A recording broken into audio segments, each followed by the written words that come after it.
안녕하세요. EBS 한국지리 진짜고 미진웅입니다. 자, 과거는 미래라는 여실에다라는 말이 있죠. 입시에서도 똑같이 적용되는 말인 것 같습니다.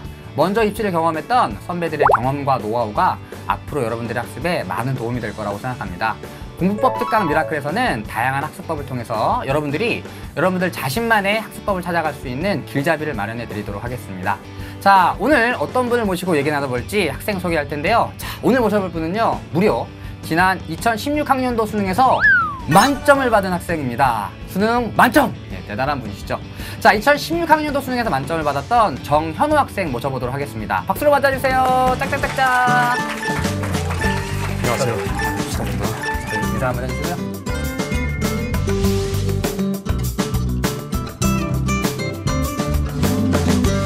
자, 굉장히 궁금했습니다. 사실 저도 학교에서 많은 학생들을 가르치고 있지만 무려 수능 만점을 받은 학생은 실제로 만나보는 게 처음이거든요.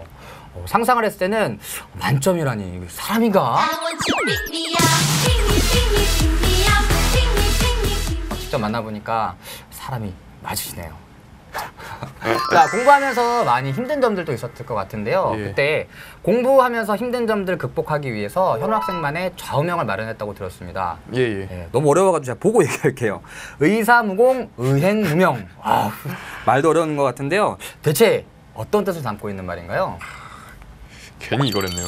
아니요, 괜찮습니다. 이게 뜻이 이렇게 의심하면서 일을 하면 공을 얻지 못하고 의심하면서 행동하면 이름을 얻지 못한다는 뜻이거든요. 네네네. 그러니까 이게 되게 공부를 하다 보면 이게 노력에 대한 대가를 과연 내가 받을 수 있나, 이게 약간 되게 많은 고민이 있잖아요. 맞습니다. 저도 그런 고민을 많이 했었고, 근데 이 좌우명을 보면서 그래, 그런 거에 대한 의심을 덜고 좀 노력하는 만큼 나올 수 있다라는 좀 확신을 갖고 공부를 할 수 있었던 것 같아요. 이 좌우명을 보고.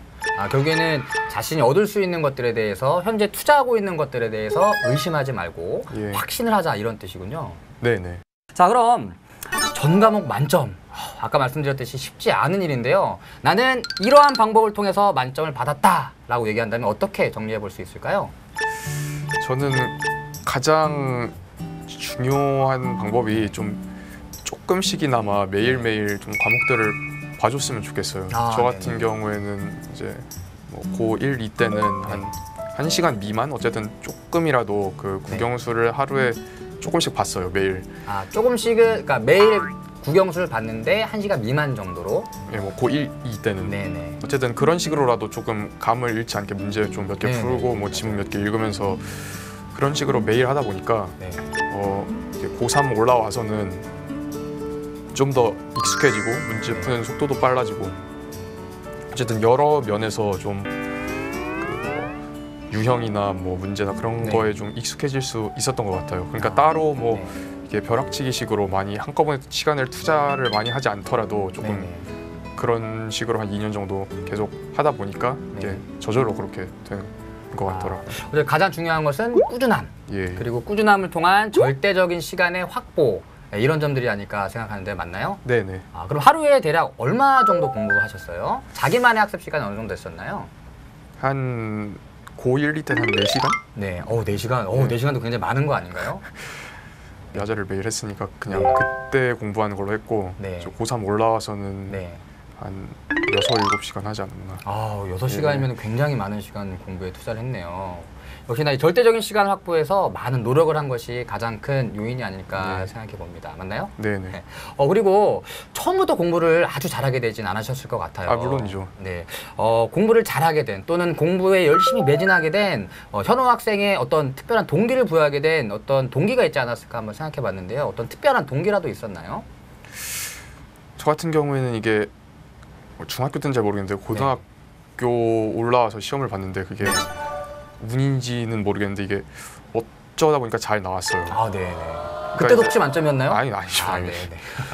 근데 그렇게 되고 나서부터 이게 애들이 막 와 뭐 이러잖아요. 그렇죠. 주변에서 막 현우 진짜 공부 잘하는구나, 막 모르는 거 있으면 제일 먼저 물어보고. 필체가 나빠서 그런 건 아닌데 어쨌든 기분이 좋으니까 그래서 그런 걸 좀 유지하고 싶고 맞아요. 그리고 그게 네. 계속 이제 3년간 축적이 되다 보니까 그런 힘으로 계속 했던 것 같아요. 네. 또 자존심도 예, 있었고요. 예. 그다음에 거기에서 오는 성취감도 있었을 것 같아요. 물론이죠. 네. 어쨌든 계속해서 그 좋은 성적을 얻었지만 또 거기에서 자만하지 않고 좋은 성적을 유지해가고자 하고자 하는 그 마음 자체가 수능에서 만점을 받을 수 있는 가장 큰 비법이 아닐까 생각을 합니다. 역시 승부욕이죠, 그렇죠? 네, 그럼요. 네, 예. 승부욕과 자기애가 학습에 가장 중요한 이유인 것 같습니다. 자, 수험생들도 많은 학생들이 지금 많은 학생들이 질문도 많이 올려주시고 있고요. 정현우 학생들을 보면서 많은 동기부여를 얻으실 수 있을 것 같습니다. 자, 지금 굉장히 많은 질문들이 올라오고 있습니다. 고1, 1, 2때 야자를 꾸준히 하길 잘한 것 같아요. 그러니까 현우 학생 보면서 학생들이 지금 많은 동기부여를 받아가고 있는 것이죠. 자, 그럼 일단 현우 학생이 수능 만점을 받는 과정까지 자기만의 공부법이 있었을 것 같습니다. 그래서 현우 학생의 공부법을 모든 학생들에게 공유하는 시간을 가져보려고 하는데요. 제가 팔이 좀 짧아서요. 차트 하나 준비했습니다. 짜잔! 정현우의 과목별 수능 만점의 비밀! 자, 그럼 먼저 국어부터 살펴보도록 할게요. 두구두구두구두구두구두구두구. 기출문제 분석하기. 그렇습니다. 기출문제. 제가 항상 강조하는 것 중에 하나입니다. 정말 좋은 문제입니다. 그리고 비싼 문제이기도 합니다. 여러분들 학습에 가장 도움이 될 만한 문제들인데요. 현우 학생은 이 기출문제를 어떻게 활용하고 분석했는지 한번 물어보도록 하겠습니다. 어떻게 기출문제 활용하셨어요? 저는 이제 고3 올라와서는 기출 문제를 한 10개년을 한 두세 번 풀었거든요. 10개년이요? 네. 제가 수능 봤을 때 문제까지 풀어보셨겠는데요? 나이가 혹시 비밀입니다. 아닐 것 같은데. 계속 말씀해 주세요. 그래서 제가 네. 그러니까 2005년 거부터 2015년 2015년 거까지 이제 네. 육구 수능을 이제 봤었어요. 네네. 근데 그게 한 하루에 하나씩 풀면 한 30개, 한 40개 돼가지고 네네. 한 달 좀 이상 걸리거든요. 그렇죠. 그래서 처음 풀었을 때는 그냥 풀었어요. 그냥 아무 생각 없이 그냥 문제를 풀겠다. 그냥 내 앞에 놓여 있는 예를 들면 뭐 50문제 아니면 뭐 45문제 이거를 그냥 풀겠다 하고 그냥 풀고 채점하는 방식으로 그냥 아무 생각 없이 풀었어요. 그게 그냥 그때는 결과가 어땠나요? 좀 많이 틀렸죠. 네. 그런 식으로 일단 첫 번째는 일단 그러고 채점하고 그리고 당연히 틀린 건 좀 왜 틀렸을까 한 번 정도는 근데 많이 고민 안 해봤어요. 한 번 정도 보고 그냥 말았어요. 그리고 처음이었으니까. 그땐 처음이었으니까. 그리고 그 이후에 딴 EBS도 보고 아니면 다른 시 같은 것도 보고 이런 식으로 공부를 하다가 이제 그 다음에 한 달 정도 뒤에 기출 문제 한 번 더 봐요. 이제 그럴 때는 좀 푼다는 느낌보다는 분석한다는 느낌으로. 그렇죠. 분석하기. 분석한다는 느낌으로 예를 들면 그러니까 지문에서 뭘 강조하고자 하는 거를 찾아요. 역접이 되게 중요하고 그리고 또 제일 중요한 게 반복되는 그런 표현이나 말들이 있어요. 그런 거를 좀 의식적으로 그러니까 잘 안 보이더라도 좀 노력하면서 찾으려고 해야 돼요. 굉장히 중요한 비법이네요. 반복되는 거를 보면 그게 지문에서 뭘 강조하고 있는지 알 수 있어요. 그렇죠. 그래서 제일 중요한 게 반복이고 그다음 두 번째 많이 나오는 게 예시. 그다음에 세 번째가 제가 처음으로 말했던 역접, 그러나 이런 거. 이 세 개를 좀 잘 보면 이 지문이 결국 뭐를 말하는 거고 또 그거를 이제 문제랑 연관을 시켜야 돼요. 그렇죠. 결국에 문제를 풀기 위해서니까요. 억지로 연관시키기보다는 조금 내가 이해할 수 있을 정도로 약간 이런 식으로 많이 강조가 돼가지고 이런 게 문제로 나왔구나라는 거를 두 번째 풀 때는 좀 보면서 했으면 좀 좋을 것 같아요. 많은 학생들이 궁금해하는 게 기출문제는 대체 언제 풀어야 되느냐 이것도 많이 궁금해하거든요. 기출문제는 언제부터 푸는 게 가장 좋다고 생각하세요? 사실 그냥 고2 겨울방학 때부터 계속 풀면 고2 겨울방학 때부터. 어느 정도 개념이 갖추어진 상태에서. 현우 학생이 사실은 국어에 굉장히 취약했다고 합니다. 그래가지고 국어에 굉장히 많은 시간을 투자했대요. 자, 이러한 비법들을 통해서 국어에 많은 시간을 투자하면 여러분들도 충분히 국어에서 만점을 받을 수 있다라는 자신감을 가지고 가셨으면 좋겠습니다. 자, 두 번째 영어부터 살펴보도록 할게요. 역시 두구두구두구두구두구두구 좋습니다. 영어 하나 둘 쫙! EBS와 어휘 정복이네요. EBS 역시 EBS 연계 중요하고요. 영어의 가장 기본인 중에 하나가 바로 어휘죠. 자, 그럼 어떻게 공부했는지 한번 얘기 들어보도록 할게요. EBS가 좋은 풀거리가 되니까 거기에서 문제를 풀면서 어휘나 이제 수거 같은 게 많이 나와요. 이제 그런 것들을 많이 보고 또 이제 문법적 그런 그러니까 좀 특수한 문법들 있잖아요. 보통 해석하기 힘든 그런 것들도 EBS 지문 보면서 많이 나오니까 그런 것들을 좀 정리하다 보면 좀 내가 좀 이해하기 힘들다. 좀 수거가 뭔지 모르겠다. 어휘가 뭔지 모르겠다. 그럼 따로 정리를 해가지고 그런 것들을 좀 이제 외워두다 보면 이제 수능이나 모의고사에서 좀 낯선 문제들이 나왔을 때, 낯선 구문들이 나왔을 때 뭐 영어의 구문이 막 무제한적으로 많은 건 아니잖아요. 네, 그렇죠. 그런 것들이 이제 점점 이제 쌓여 나가면 좀 색다른 문제를 봤을 때도 이런 거는 이런 문법 부분들은 이런 식으로 해석을 했었어. 그리고 이 어휘는 그때 봤던 거지. 이런 게 기억이 나면서 좀 독해를 하는데 조금 더 수월해지는 것 같아요. 결국에는 EBS가 연계 때문에 풀어야 되는 것도 있지만 문제 자체가 학습에 도움이 된다. 이런 얘기가 되는 거죠. 그리고 아까 잠깐 얘기했을 때 별도의 단어장을 구입하지 않고 단어장을 직접 만들었다고 얘기하셨었어요. 어떤 식으로 만드셨어요? 보통 이제 그냥 기출 풀다가 모르는 단어들 그런 거를 다 적어서 이제 노트로 옮겨 적었죠. 이제 그러니까 반복적으로 보는 건가요? 그거를 이제 계속 봤어요 저는. 계속 수능 때까지? 예. 수능 때까지 들고 들어갔나요? 그건 아닌데 그건 아닌가요? 계속 봤죠. 영어, EBS와 어휘 정복 잘 알아두셨죠? 자, 다음에 수학 살펴보도록 할게요. 수학. 아까 잠깐 얘기하다 말았는데요. 모든 문과 학생들의 난제! 가장 큰 적입니다. 수포자들도 굉장히 많은데요. 수학 절대 포기하지 않을 수 있는 비법 한번 어떤 것들인지 살펴보도록 하겠습니다. 자, 좋습니다. 두두두두두두두. 자, 삐리릭 뿅. 시간 투자와 시간 활용. 전반적으로 시간과 관련된 내용들이 굉장히 많은 것 같습니다. 자, 어떤 내용인지 한번 소개해 주세요. 그러니까 이게 수학이 제일 이게 설명하기 힘든데. 그렇죠. 왜냐하면 그만큼 수학이 어려워하는 사람들이 많아가지고. 맞아요. 사실 이게 시간이 들어가는 것도 사람마다 너무 천차만별이라 맞습니다. 좀 설명하기 힘든데 어쨌든 그래도 엄청 어려운 문제들은 거기에 포함이 되진 않겠지만 그래도 대부분의 문제들은 어떠한 특정한 유형으로 묶을 수가 있어요. 그렇죠. 맞습니다. 근데 그 유형을 어떻게 푸냐? 그것을 알려면 일단 그 유형의 문제를 풀어봐야겠죠. 그렇죠. 예를 들면 수능 문제가 30개 있는데 한 25문제 이 정도는 거의 이제 정해진 유형에서 나온다 보면 돼요. 그런 25개는 정해진 유형에서 나온답니다, 여러분들.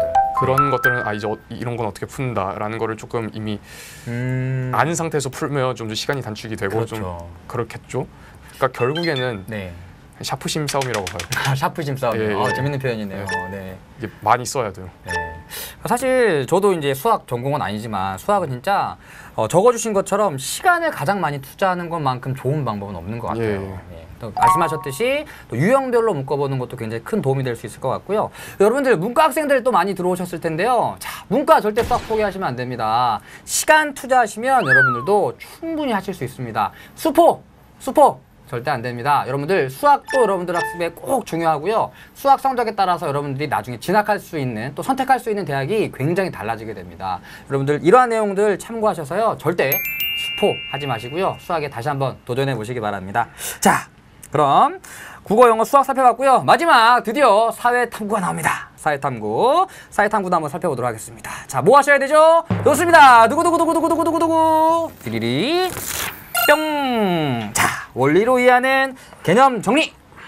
제가 한국지리 10킬 레시피에서 가장 강조했던 부분이죠. 원리 중요합니다. 자, 일단 사회탐구 많은 과목들이 있는데요. 어떤 과목 선택했는지 먼저 여쭤봐도 될까요? 저는 이제 한국사가 필수화되기 전 세대라 한국사랑 한국지리 2개를 했어요.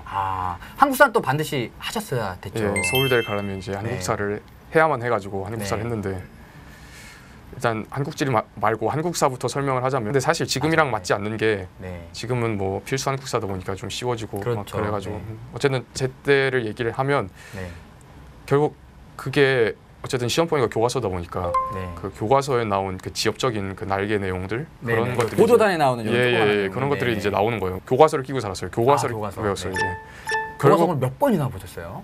그거를 그냥 외운다기보다는 그러니까 익숙해지려고 그냥 시간 날 때 봤어요. 계속 책 읽듯이 독서하듯이. 좀 되게 지루했지만 근데 어쨌든 한국사는 뭐 왕도가 없는 것 같아요. 그냥 계속 반복하고 외워야 될 것 같아요. 맞아요. 근데 반면에 한국지리는 그게 좀 덜한 것 같아요. 잠시만요. 자, 일단 우리 한국사랑 한국지리 선택하셨대요. 여러분들 한국사 아마 필수로 하셔야 되는 학생들이 대부분일 겁니다. 아니 모든 학생들이 하셔야 되죠. 자, 한국사 왕도가 없다고 합니다. 그런데 교과서 중요하고요. 수능 특강과 수능 완성도 역시 중요하다고 합니다. 한국 지리는 조금 이따가 더 자세하게 알아보도록 할게요. 많은 문과 학생들이 또 궁금해하는 부분이 하나 있습니다. 바로 어떠한 선택 과목을 어떻게 선택해야 되느냐 이 점인데요. 자, 일단 아까 말씀하셨듯이 서울대를 목표로 하셨기 때문에 어쩔 수 없이 한국사를 선택하셔야 됐었고요. 예. 그리고 한국지를 선택하신 이유는 뭔가요?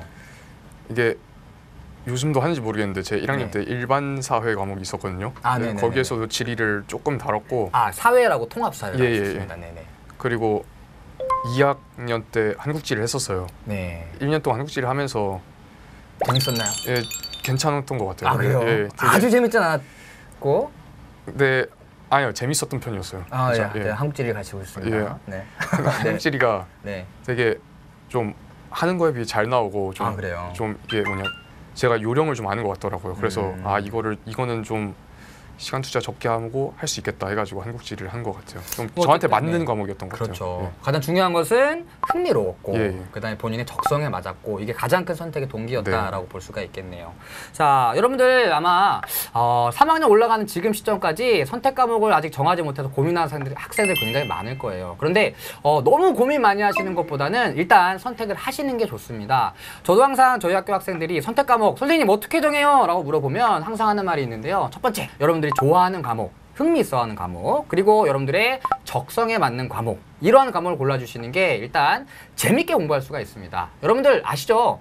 많은 학생들이 어떤 얘기를 하시냐면 선생님 국영수 공부하다가 힐링하러 왔습니다. 맞아요. 탐구는 어떻게 보면 국영수보다는 조금 여러분들 재밌게 공부할 수 있는 과목입니다. 그래서 흥미로워하는, 여러분들이 정말 좋아하는, 재밌어하는 과목을 선택하게 되시면 공부하는 데도 굉장히 많은 도움이 될 겁니다. 자, 그런데 흥미와 적성에 맞는 과목을 선택하면 문제가 하나 있죠. 3학년 때 내신 챙기고 수능 챙기고 너무 챙길 게 많습니다. 그래서 두 번째 방법은 3학년 때 학교에서 배우는 방법을 선택하는 겁니다.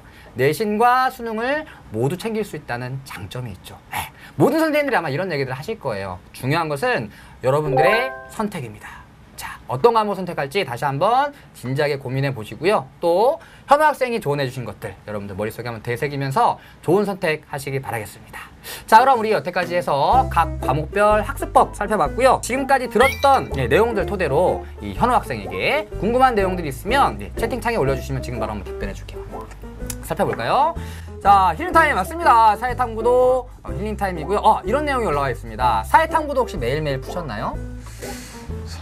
사탐은 그러니까 뭐 고3 후반 때 그럴 때는 기출을 매일 풀긴 했죠. 기출이요? 예. 근데 그러니까 좀 초반에는 한국사 같은 경우에는 이제 연표 정리하는 데 썼고 시간을 한국 지리 같은 경우에는 이제 좀 외울 게 없진 않으니까 그래도 사회탐구 특성상 그런 것들을 좀 외웠죠. 개념들 같은 거 아니면 좀 뭐 자원이나 아니면 뭐 공업이나 기후 면에서 좀 중요한 지표들 그런 것들 좀 외웠죠. 후반부에는 거의 매일같이 공부를 했고 그럼 가장 먼저 한국지리 개념학습은 언제부터 시작하셨나요? 이제 저희는 고2 때 내신으로 접했으니까 그때부터 시작을 한 거죠. 네, 알겠습니다. 자, 그럼 또 한번 좀 보죠. 현우 학생이 한번 질문 한번 골라보실래요? 공부하기 싫은 날 어떻게 하셨어요? 뭐 새벽평, 올빼미형, 뭐 계획 세우며 공부하셨나요? 뭐 이런 것들이 있네요. 저는 새벽에는 거의 공부를 안 했고 저는 올빼미형이랑 완전 반대되는 사람이라서 저는 거의 낮에 살았어요. 밤엔 잤어요.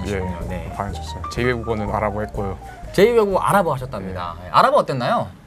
제 생각엔 뭐 2등급 이상을 받고자 하면 그냥 한 달 하면 될 것 같고 뭐 그 정도에 가면 될 것 같아요. 그럼 질문 하나만 더 살펴보고 넘어갈게요. 단권화가 뭔가요? 단권화는 이제 다양한 책들을 보게 되는데요. 그러한 내용들을 한 권의 책에 정리하는 거죠. 아까 노트 필기한 노트 필기를 하나로 정리하는 겁니다. 책 하나에. 그러니까 뭐 수능 특강, 수능 완성, 뉴탐수원 뭐 3가지 책에 있는 내용들을 하나의 책에다 다 정리하면 한 권의 책으로 다양한 내용들을 볼 수 있는 거죠. 어쨌든 저한테 물어보시는 걸 봐선 안 했습니다. 단권화 안 해도 충분히 20 만점을 받을 수 있는 것 같습니다. 맞죠? 예.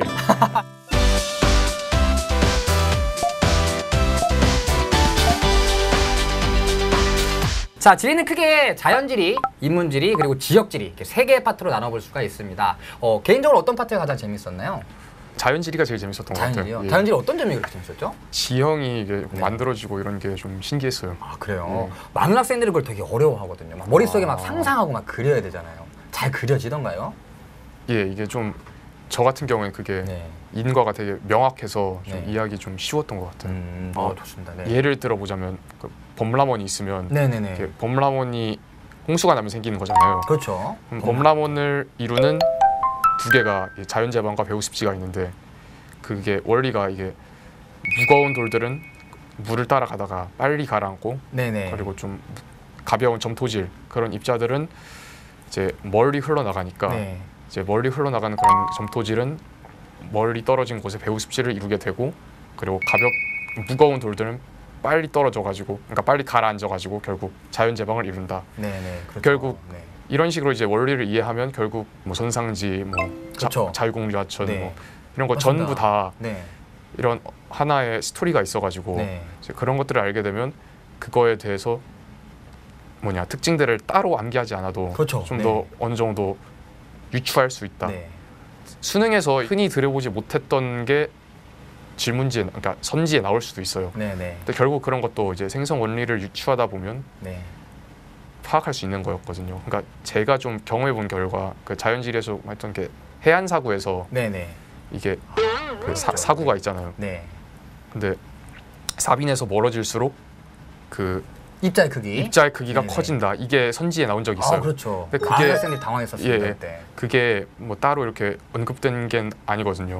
그 당시에는 지금은 모든 선생님들과 가르쳐 주거든요. 당시에는 전혀 상상도 못했던 선지였었죠. 그러니까 이게 결국 그런 어느 원리에 기초해가지고 결국 무거운 건 멀리 날아가지 못한다. 이런 해서 나온 거거든요. 어쨌든 공부할 때 원리를 기반으로 공부했기 때문에 생소한 선지가 나왔을지라 하더라도 충분히 맞춰갈 수 있었다는 거죠. 역시 원리가 가장 중요합니다. 그렇죠. 제가 항상 한국지리 시클 레시피에서 강조했던 게 바로 이겁니다. 지리 달달달 외우는 과목 아닙니다. 여러분들 이해하는 과목이에요. 제 말을 우리 만점자가 또 증명해주고 계십니다. 원리를 통해서 이해하시면 여러분들 공부한 시간 줄이실 수 있고요. 말씀하셨듯이 어려운 선지가 나오더라도 생소한 선지가 나오더라도 맞춰갈 수 있는 힘을 얻어가실 수가 있습니다. 여러분들 지리하면 가장 먼저 떠오르는 게 뭐가 있을까요? 지리하면 뭐가 떠오르시죠? 네? 네, 맞습니다. 지도가 떠오르죠. 우리 지형과 관련해서 또는 기후와 관련해서 다양한 지역들이 지도로 제시되는 경우가 있습니다. 그래서 우리 오늘 현우 학생과 함께 한국지리에서 자주 나오는 지역들의 위치를 한번 파악해 보고요. 그 지역들의 특징에 대해서 함께 맞춰보는 시간을 가져보려고 하는데요. 여러분들도 채팅창 통해서 같이 참여해 주셨으면 좋겠습니다. 답정지 맞습니다. 좋습니다. 우리 잠깐 여기 화면으로 갈게요. 어디가 나와 있나요? 어떤 지역들인가요? 울릉도! 진신유 학생 정답! 자, 어떤 지역들을 표시하고 있죠? 지금 저 맨 위에 보이는 게 이제 백두산이거든요. 그렇죠. 이제 백두산은 화산이 터져서 나온 그 함몰된 칼데라호가 있는 곳이고요. 그리고 저 중간에 저 정중앙에 보이는 게 철원인데 철원은 이제 유동성이 큰 용암이 흘러서 나온 용암대지가 있는 곳이고 맞습니다. 또 저기 울릉도에는 이제 칼데라 분지가 있어요. 공통적으로 화산 지형을 표현해주고 있습니다. 지형 관련된 곳이고요. 하나 더 살펴볼까요? 여기 뭐가 있죠? 여기 뭐가 있더라? 여기 뭐가 있더라? 자, 일단 저기 지역이 어떤 지역이죠? 저기 이수진 학생이 태안반도라고 말씀을 해주셨는데 맞습니다. 태안반도. 저기 태안반도에는 그 신두리 해안사구라는 게 있어요. 맞습니다. 해안사구 맞습니다. 박채원 학생 정답! 한번 간단하게 소개해 주세요. 사실 저도 왜 그런지 모르겠는데 저게 굉장히 중요해요. 많이 나오고. 맞습니다. 해안사고 굉장히 다양한 기능들을 갖고 있거든요. 그래서 태안반도에 있는 흰두리 해안사고의 위치를 나타낸 겁니다. 지형 관련된 지역들 간단하게 살펴봤고요. 최근 들어서 이 지역지리 출제 비중이 굉장히 높아지고 있습니다. 특히나 지역지리에서 여러분들 주의하셔야 될 부분은 바로 지도와 함께 출제된다는 것입니다. 그래서 지도를 통해서 위치를 알아두는 것이 굉장히 중요한데요. 지역지리 공부는 어떻게 하셨나요? 그러니까 지역지리는 이 약간 그 도별 특성을 이해하는 게 되게 중요한 것 같아요. 도별 특성. 그렇죠. 그러니까 크게 이제 수도권, 충청권, 이제 강원도 그리고 호남, 제주도 그리고 영남권 이렇게 나오는데 수도권은 이제 인구 이동이 많이 나와요. 그렇죠. 이게 90년도에서는 경기도에서 서울로 많이 갔지만 2000년대가 되면서 그 반대 서울에서 경기도로 많이 내려온다. 그렇죠. 지금 서울의 인구가 계속해서 줄어들고 예. 있습니다. 그게 이제 계속 나오는 거고 또 충청도도 거기에 엮여가지고 이제 수도권에서 충청도로 많이 내려온다. 이제는 특히 기업 수도권 같은 내에서도 마찬가지지만 수도권 밖에 충청권까지 이동을 하고 있죠. 그리고 충청도는 이제 충청도랑 영남이 공업으로 많이 나오거든요. 네, 맞습니다. 이게 근데 충청도는 중요한 것이 이제 수도권의 공업 기능을 분담한다. 네. 그것이 중요하고 그리고 솔직히 영남권은 그 공업이랑 거의 유사한 것 같아요. 네, 맞아요. 공업 내용이 거의 공업 내용이 대부분이고 그게 좀 외워줘야 돼요.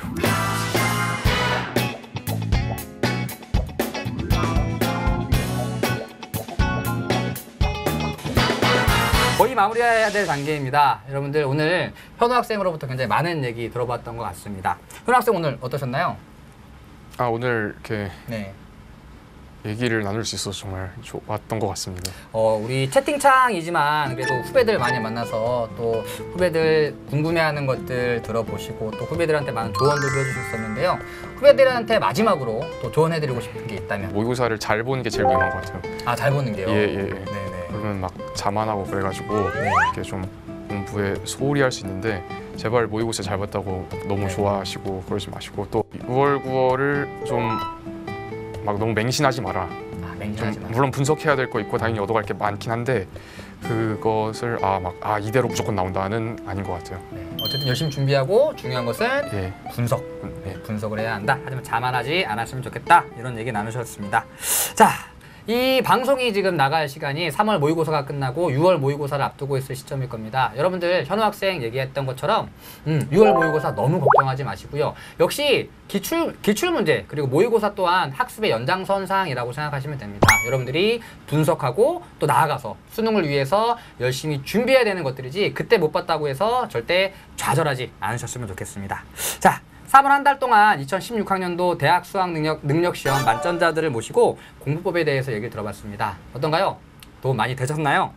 자, 다 다른 것 같지만 어쨌든 우리 만점자 학생들을 통해서 한 가지 기본적인 원칙을 찾아볼 수가 있었습니다. 자기만의 공부법을 갖고 자기만의 학습 시간을 철저하게 관리한다는 것. 이게 바로 좋은 성적을 받는 가장 중요한 조건이 아닐까 생각해 봅니다. 자, 수능 시험에서 나를 확실히 알고 그에 맞춰서 자신에게 맞는 전략을 세우는 것이 가장 중요하다는 것 잊지 마시고요. 자, 마지막으로 인사 나누고 마무리할 건데요. 제가 아까 여기 채팅창에서 굉장히 재밌는 내용을 봤습니다. 어떤 학생이 아랍어 한마디 해달라고 하시더라고요. 아랍어 기억나시죠? 안녕하세요는 알아요. 안녕하세요. 잘 간 기억이 안 나요. 그러면 감사합니다는 기억이. 감사합니다 뭔가요? 감사합니다가 아마 슈크란이었나? 슈크란. 네, 슈크란. 좋습니다. 슈크란. 저도 오늘 아랍어 한마디 들어갑니다. 자, 여기 학생들 바라봐 주시고요. 자, 그럼 우리 방송 시청해 주신 학생들 너무나도 감사드리고요.